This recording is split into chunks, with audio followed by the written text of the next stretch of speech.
நாம இந்த வீடியோல எதை பத்தி பார்க்க போறோம்னா ஒன்லி இஃப். இந்த ஒன்லி இஃப் யூஸ் பண்ணி நம்ம எப்படி சென்டென்ஸ் மேக் பண்ணி பேசுறது அத பத்தி தான் நாம இந்த வீடியோல கிளியரா பார்க்க போறோம். ஓகே फ्रेंड्स, நம்ம சேனலை ஃபர்ஸ்ட் டைம் பாக்குறீங்கன்னா சப்ஸ்கிரைப் பண்ணி கூடவே இருக்க பெல் ஐகானை டச் பண்ணுங்க. ஓகே, வீடியோக்குள்ள போகலாமா? ஓகே, இந்த ஒன்லி இஃப் எங்க யூஸ் பண்ணுவோம் அப்படின்னா, இப்போ நம்ம அந்த மட்டும் தான் அந்த அர்த்தத்தை கொடுக்கறதா அந்த ஒன்லி. இங்க பாருங்க, அவ வந்தால்தான், வந்தா மட்டும்தான், அந்த மட்டும்தான் ஒரு அழுத்தம் கொடுத்து சொல்லுவோம்ல, அவ வந்தா மட்டும்தான், அவ போனா மட்டும்தான், அவ வந்தால்தான் நான் இதை செய்வேன், அவ வந்தாதான் நான் சாப்பிடுவேன். இந்த மாதிரி வந்தால்தான், அவ சொன்னால்தான் நான் கேட்பேன், அந்த சொன்னா மட்டும்தான், அந்த மட்டும்தான் இல்ல சொன்னால்தான் அந்த அழுத்து நம்ம சொல்லுவோம்ல, அதுக்குதான் நம்ம அந்த ஒல்லி யூஸ் பண்ணுவோம். அடுத்து இந்த வெர்ப்ல பாருங்க, வந்தால் ஆல், சொன்னால், செய்தால், தூங்கினால், அந்த ஆல் அதுக்குதான் நம்ம இஃப் சேர்ப்போம். சரியா? அப்போ ஒன்லி இஃப் எப்போன்னா, ஒரு செயல நம்ம அழுத்தம் கொடுத்து அவ சொன்னா மட்டும்தான் இல்ல சொன்னால்தான், தான் இல்லன்னா மட்டும்தான் அப்படி சொல்லும் போதுதான் நம்ம அந்த ஒன்லி இஃப் யூஸ் பண்ணுவோம். சரியா? ஓகே, ஃபர்ஸ்ட் எக்ஸாம்பிள் பாருங்க. அவ வந்தாதான் நான் வருவேன். நம்ம சொல்லுவோம்ல, அவ வந்தாதான் நான் வருவேன். இது எப்படி சொல்றது? பாருங்க, அவ வந்தால்தான் இது ஒரு செட்டு, நான் வருவேன் அடுத்த செட்டு. ஓகே, ரெண்டு நிகழ்வு இருக்கு. இல்ல எது வேணாலும் நீங்க ஃபர்ஸ்ட் எழுதிக்கலாம். நான் இத ஃபர்ஸ்ட் எழுதுறேன். நான் வருவேன். ஃபியூச்சரை மீன் பண்ணி நம்ம சொல்றோம் தானே? அவ வந்தாதான் நான் வருவேன். ஃபியூச்சரை மீன் பண்ணி நம்ம சொல்றோம். அப்ப நான் வருவேன் ஃபியூச்சரை மீன் பண்ணி சொல்லும்போது எப்படி சொல்றது? ஃபர்ஸ்ட் சப்ஜெக்ட் நான், ஐ. அடுத்து என்ன வரணும்? ஃபியூச்சருக்கு வில் போடுவோம் தானே? வில். அதுக்கு அடுத்து வெர்ப் எழுதுவோம். வெர்ப் எது? வருவேன், வரக்கூடிய செயல். வாரதுக்கு இங்கிலீஷ்ல கம். அது அப்படியே எழுதணும். ஓகே, ஐ வில் கம் அப்படின்னா நான் வருவேன். ஐ வில் கம், நான் வருவேன். இந்த செட் எழுதியாச்சு. அடுத்து அவ வந்தால்தான், வந்தால் மட்டும்தான். அப்போ அந்த வந்தால் தான் இந்த ஒன்லி இஃப் இந்த நிகழ்வு கூட இருக்கு. சரியா? அப்ப அந்த நிகழ்வை எழுதுறதுக்கு முன்னாடி நம்ம இந்த ஒன்லி இஃப் யூஸ் பண்ணுவோம். சரியா? அந்த தான் அதுக்கு தான் நம்ம அந்த ஒன்லி. அடுத்தது இஃப் ஆல் அதுக்கு. ஓகே, உங்களுக்கு புரியுதா? அந்த ஒன்லி இஃப் என்னன்னா, அந்த மட்டும்தான் இல்ல தான், அந்த வந்தால் தான், வந்தால் மட்டும்தான் அந்த அர்த்தத்தை கொடுக்கிறது. அடுத்து சப்ஜெக்ட் எழுதிடணும். அவள், அவள்னா ஷி. அந்த இஃப் வருதுல, இந்த இஃப் வர சென்டென்ஸ் நம்ம ஃபியூச்சரை மெயின் பண்ணா கூட அதை நம்ம சிம்பிள் பிரசன்டென்ஸ்ல நம்ம எழுதுவோம். சரியா? அப்ப சிம்பிள் பிரசன்டென்ஸ் படி எப்படி சொல்றது? ஃபர்ஸ்ட் சப்ஜெக்ட், அடுத்து என்ன வரணும்? வெர்ப் வரும். வெர்ப் எது? வந்தால், வரக்கூடிய செயல். வாரதுக்கு இங்கிலீஷ்ல கம். அடுத்து இதுல என்ன பார்க்கணும்? சிம்பிள் பிரசன்டென்ஸ்ல subject he she it singular noun வந்துச்சுன்னா இங்க வரக்கூடிய வெர்ப் கூட நம்ம எஸ்ஓ ஆட் பண்ணணும் தானே? ஆனா இதுல எஸ் மட்டும் ஆட் பண்ணா போதும். ஏன்னா லாஸ்ட் ஈல முடிஞ்சிருக்கு. சோ வெர்ப்ல லாஸ்ட் ஈல முடிஞ்சிருக்கு, அதனால எஸ் மட்டும் ஆட் பண்ணிருக்கோம். ஓகே, அப்ப அவ வந்தாதான் நான் வருவேன். இது எப்படி சொல்றது? I will come only if she comes. I will come only if she comes. Okay, அடுத்து அவ வந்தாதான் நீ வருவியா? நம்ம அதே கொஸ்டினா கேக்குறோம். அவ வந்தாதான் நீ வருவியா அப்படின்னு கேட்போமா? இது எப்படி கேக்குறது? பாருங்க, அவ வந்தால்தான் இது ஒரு செட்டா, நீ வருவியா அடுத்த செட். அப்ப அந்த நீ வருவியான்னு அது கொஸ்டினா கேட்கும்போது எப்படி கேட்கலாம்? ஃபியூச்சரை மெயின் பண்ணி நம்ம கேட்கிறோம் தானே? அது எப்படி? ஃபியூச்சரை மெயின் பண்ணி நம்ம கொஸ்டின் கேட்கிறோம்னா, இங்க இந்த வில் சப்ஜெக்ட்டுக்கு அடுத்து போட்டுருவோம்ல. சாதா ஸ்டேட்மெண்ட்டுக்கு நம்ம ஃபர்ஸ்ட் சப்ஜெக்ட் அடுத்து வில் போடுவோம். கொஸ்டின் கேட்கும் போது இந்த வில்ல நம்ம ஃபர்ஸ்ட் போட்டுருவோம். வில் போட்டுட்டு அடுத்து செகண்ட் தான் சப்ஜெக்ட் வந்துரும். சரியா? சப்ஜெக்ட் இங்க என்ன? நீ, நீனா யூ. We you. அடுத்து வருவியா? வாரதுக்கு இங்கிலீஷ்ல கம். வி யூ கம், நீ வருவியா? எப்போ? அவ வந்தால்தான். ஓகே, வந்தால்தான். அதுக்கு ஒன்லி இஃப். அடுத்து என்ன வரணும்? சப்ஜெக்ட் அவள், அவள்னா ஷி. அடுத்து வாரதுக்கு இங்கிலீஷ்ல கம். கூட என்ன சேர்க்கணும்? எஸ் சேர்க்கணும். ஓகே, அப்போ லாஸ்ட் கொஸ்டின் மார்க். அப்ப அவ வந்தாதான் நீ வருவியா அப்படின்னா இது எப்படி கேட்கலாம்? will you come only if she comes? Will you come only if she comes? Okay. அடுத்து அப்பா சொன்னாதான் அவன் கேட்பான். இது எப்படி சொல்றது? அப்பா சொன்னாதான் அவன் கேட்பான். பாருங்க, அப்பா சொன்னால்தான் இது ஒரு செட், அவன் கேட்பான் அடுத்த செட். அப்போ அவன் கேட்பான் இத ஃபர்ஸ்ட் எழுதுவோமா? ஃபியூச்சரை மெயின் பண்ணி நம்ம பேசுறோம். சரி, அவன், அவன்னா he சப்ஜெக்ட். அடுத்து என்ன வரணும்? will வரும். அதுக்கப்புறம் verb, அவன் கேட்பான், கேட்கக்கூடிய செயல். ஓகே. listen. ஓகே, கேக்குறதுக்கு listen.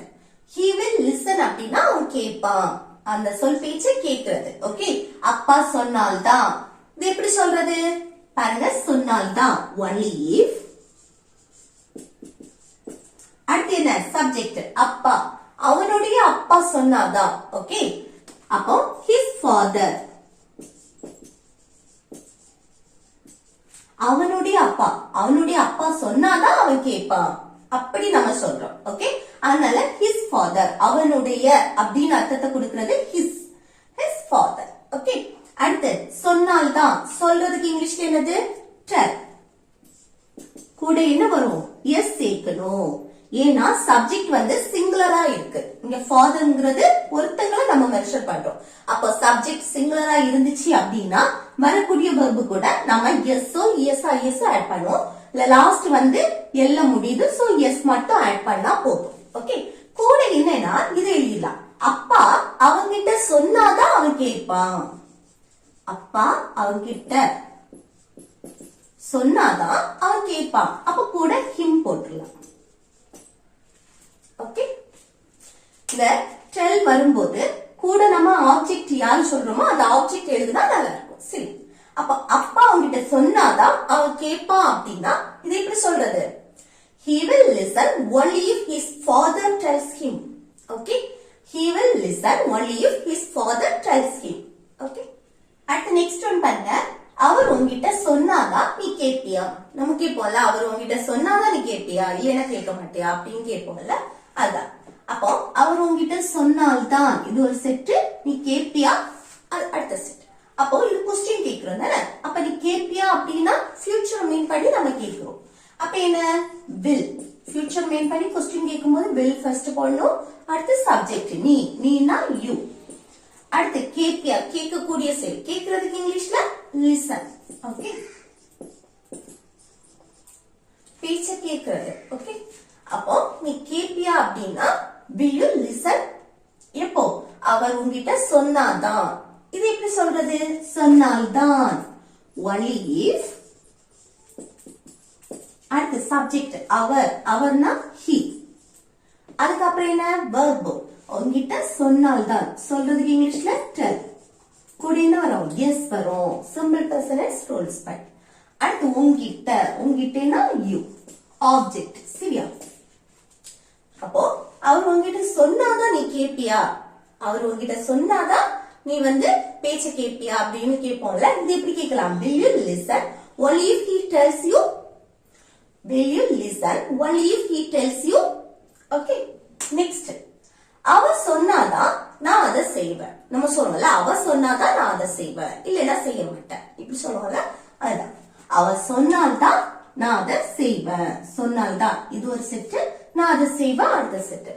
அப்ப நான் அதை செய்வேன் அப்படின்னா ஃபியூச்சர் மீன் பண்ணி நம்ம சொல்றது தானே. இது எப்படி சொல்றது? ஃபர்ஸ்ட் சப்ஜெக்ட் நான், ஐ. அடுத்து என்ன வரணும்? will வரும் தானே.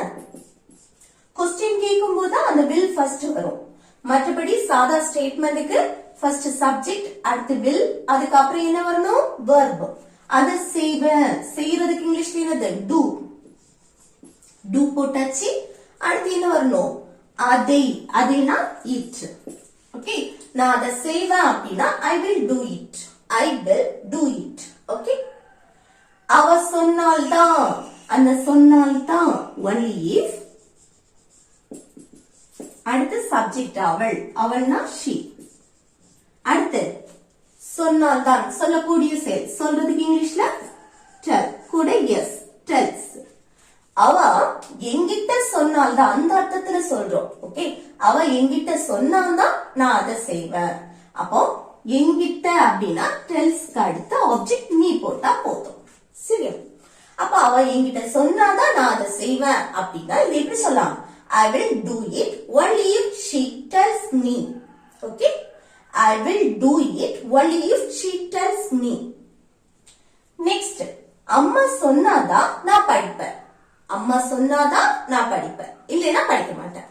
இது எப்படி சொல்றது? அம்மா சொன்னால்தான் இது ஒரு செட்டு, நான் படிப்பேன் அடுத்த செட்டு. ஓகே, அப்போ நான் படிப்பேன் அப்படின்னா ஃபியூச்சரை மெயின் பண்ணி நம்ம சொல்றோம். அப்ப எப்படி? நான் சப்ஜெக்ட் ஆகி அடுத்து என்ன பண்ணும்? வில். அதுக்கப்புறம் verb படிப்பேன். படிக்கிறதுக்கு இங்கிலீஷ்ல ஸ்டடி. நான் படிப்பேன் அப்படின்னா I will study. எப்போ? அம்மா சொன்னால்தான். சொன்னால்தான் only if. அடுத்து அம்மா, ஏன் அம்மா சொன்னால்தான் நான் படிப்பேன். ஓகே, அப்போ my mom. இல்ல மை உச்சரிக்காட்டியும் ஒண்ணும் இல்ல. சரியா? மாம்னு போட்டாலும் ஒண்ணும் இல்ல. இல்ல இது என் அம்மா சொன்னாதான் நான் படிப்பேன் அப்படின்னு சொல்றதும் ஓகே தான். சரியா? அப்ப மை மாம் இது சப்ஜெக்ட். அதுக்கு அடுத்து என்ன? verb. சொன்னால்தான், சொல்லக்கூடிய செயல். சொல்றதுக்கு இங்கிலீஷ்ல என்னது? டெல். கூட எஸ் சேர்க்கணும், டெல்ஸ். அடுத்து என்ன வரணும்? டெல்க்கு அடுத்து ஒரு ஆப்ஜெக்ட் சேர்க்கணும். சரியா? அம்மா யார்கிட்ட சொன்னால்தான் நான் கேட்பேன்? என்கிட்ட சொன்னால்தான். ஓகே, அம்மா என்கிட்ட சொன்னாதான் நான் கேட்பேன். அப்ப அந்த என்கிட்ட அப்படின்னா நீ வரும். ஓகே, அப்போ அம்மா சொன்னாதான் நான் கேட்பேன் அப்படின்னா இது எப்படி சொல்றது? I will study only if my mom tells me. Okay, I will study only if my mom tells me. Next, அம்மா சொன்னாதான் நீ படிப்பியா? நம்ம கேட்போம்ல, அம்மா சொன்னாதான் நீ படிப்பியா, இல்லைன்னா படிக்க மாட்டியா அப்படின்னு கேட்போமா? அதான், அம்மா சொன்னாதான் நீ படிப்பியா. ஓகே, அப்போ நீ படிப்பியான்னு கொஸ்டின் கேட்கிறோம். அப்ப எப்படி கொஸ்டின் கேட்கறது? ஃபியூச்சரை மெயின் பண்ணி கொஸ்டின் கேட்கிறோம். அப்போ will போடணும். அடுத்து சப்ஜெக்ட் நீ, நீனா you. அடுத்து verb படிப்பியா, படிக்கிறதுக்கு இங்கிலீஷ்ல ஸ்டடி. will you study? நீ படிப்பியா? will you study? எப்போ? அம்மா சொன்னால்தான். அப்போ சொன்னால்தான் அதுக்கு only if. ஓகே, இந்த only if. அடுத்து என்ன வரணும்? அம்மா, உன் அம்மா சொன்னாதான் நீ படிப்பியான்னு கேக்குறது. ஓகே, இங்க சப்ஜெக்ட் என்ன வந்திருக்கு? நீ. அப்போ உன்னுடைய அம்மா சொன்னாதான் நீ படிப்பியா அந்த அர்த்தம். சரியா? அப்ப என்ன? Your mom. மற்றபடி இவர் சேக்காட்டியும் ஒண்ணும் இல்ல. சரியா? இப்போ அம்மா சொன்னாதான் நீ படிப்பியானா will you study only if mom. அடுத்து என்ன? சொன்னால்தான் tells. அதுக்கப்புறம் அம்மா உன்கிட்ட சொன்னாதான் நீ படிப்பியான்னு அர்த்தம்.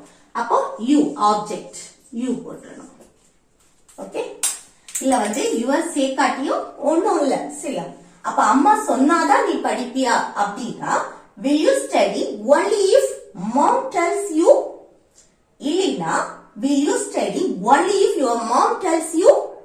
ஓகே, யுவர் போட்டாலும் ஒண்ணும் இல்ல, போடாட்டியும் ஒண்ணும் இல்ல. சரியா?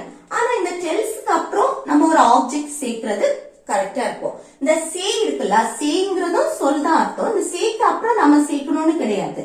ஆனா இந்த டெல் வந்துச்சுன்னா நம்ம யார்கிட்ட சொல்றோம் அப்படிங்கறது அந்த ஆப்ஜெக்ட் தேவை. சரியா? அடுத்து நெக்ஸ்ட் ஒன் பாருங்க. நான் உங்ககிட்ட சொன்னாதான் நீ பாத்திரம் கழுவியா? நம்ம கேட்போம்ல, இந்த பாத்திரம் உனக்கு கழுவணும்னு தெரியாதா, நான் சொன்னாதான் நீ செய்வியா இத அப்படின்னு நம்ம கேட்போம்ல. அதுதான், நான் உங்ககிட்ட சொன்னாதான் நீ இந்த பாத்திரத்தை கழுவியான்னு கேக்குறது. சரியா? இது கொஸ்டின் கேக்குறது. சொன்னால்தான் இது ஒரு செட்டு, நீ பாத்திரம் கழுவியா. இது ஃபியூச்சரை மெயின் பண்ணி நம்ம கேட்கிறோம். நான் எப்படி கேட்கலாம்? ஃபியூச்சர் டென்ஸ் படி will. அடுத்து சப்ஜெக்ட் நீ, நீனா you. அதுக்கு அடுத்து verb என்ன? பாத்திரம் கழுவுறது. பாத்திரம் கழுவுறதுக்கு wash the dishes. ஓகே, அப்போ நீ பாத்திரம் கழுவியா அப்படின்னா will you wash the dishes? Okay, எப்போ? நான் உங்ககிட்ட சொன்னாதான், சொன்னால்தான் only if. அடுத்து சப்ஜெக்ட் என்ன? நான், நான்னா I. அதுக்கு அடுத்து என்ன வரணும் verb உன்கிட்ட சொன்னால்தான் சொல்றதுக்கு இங்கிலீஷ்ல tell இங்க வந்து எஸ் வராது subject I you we they அடுத்து ப்ளூரல் நவுன் வரும்போது இந்த verb கூட லாஸ்ட் எதுவுமே நம்ம சேர்க்க கூடாது சரியா சிம்பிள் பிரசன்ட் ரூல்ஸ் பண்ணி அடுத்து என்ன வரணும் உன்கிட்ட ஆப்ஜெக்ட் யூ